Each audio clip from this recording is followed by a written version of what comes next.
Pois esse retrato de momento trazido pelo Vinícius Leal, agora a gente vai ver como é que foi a posse propriamente dita de Jair Bolsonaro.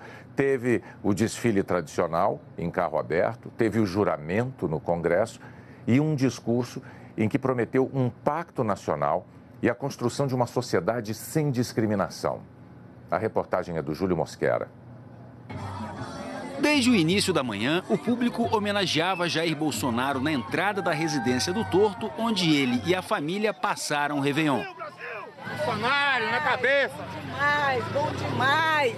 Às 2h23 da tarde, Bolsonaro e a esposa Michele saíram em comboio para a Catedral de Brasília, ponto de partida do cortejo presidencial.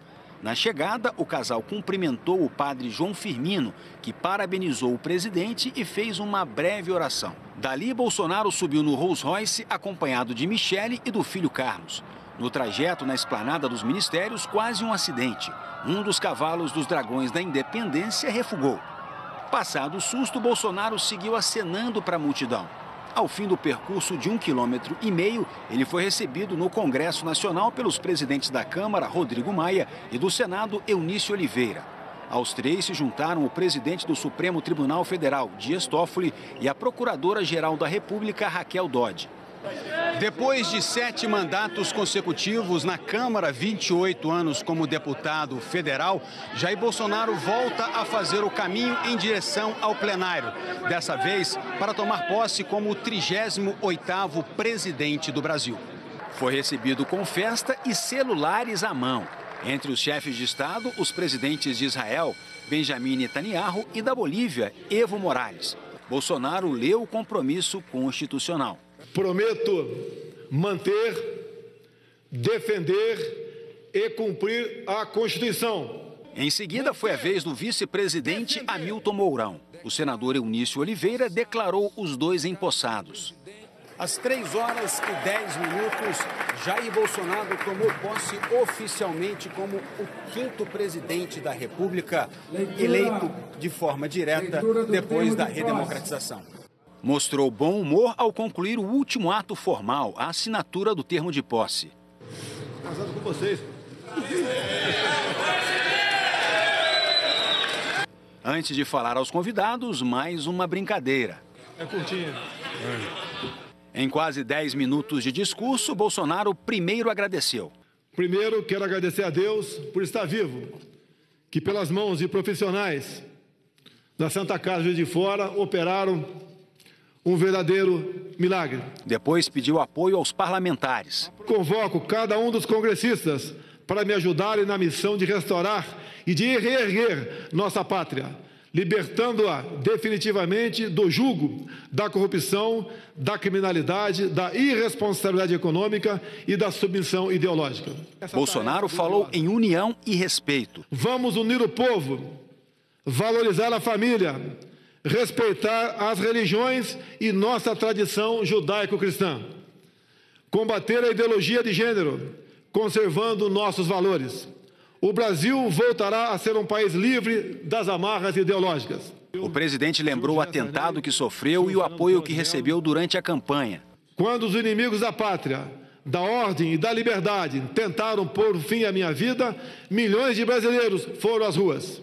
Uma campanha eleitoral transformou-se em um movimento cívico, cobriu-se de verde e amarelo, tornou-se espontâneo, forte e indestrutível e nos trouxe até aqui.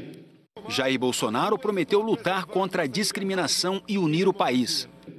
Reafirmo meu compromisso de construir uma sociedade sem discriminação ou divisão. Daqui em diante, nos pautaremos pela vontade soberana daqueles brasileiros que querem boas escolas, capazes de preparar seus filhos para o mercado de trabalho e não para a militância política, que sonham com a liberdade de ir e vir, sem serem vitimados pelo crime, que desejam conquistar, pelo mérito, bons empregos e sustentar com dignidade suas famílias, que exigem saúde, educação, infraestrutura e saneamento básico, em respeito aos direitos e garantias fundamentais da nossa Constituição. Ele voltou a defender a ampliação da posse de armas e proteção à polícia. O cidadão de bem merece dispor de meios para se defender, respeitando o referendo de 2005, quando optou nas urnas pelo direito à legítima defesa. Vamos honrar e valorizar aqueles que sacrificam suas vidas em nome de nossa segurança e da segurança dos nossos familiares. Contamos com o apoio do Congresso Nacional para dar o respaldo jurídico para os policiais realizarem o seu trabalho. Bolsonaro destacou que montou uma equipe de governo sem ceder a conchavos políticos. Montamos nossa equipe de forma técnica, sem o tradicional viés político, que tornou o Estado ineficiente e corrupto. Vamos valorizar o Parlamento, resgatando a legitimidade e a credibilidade do Congresso Nacional.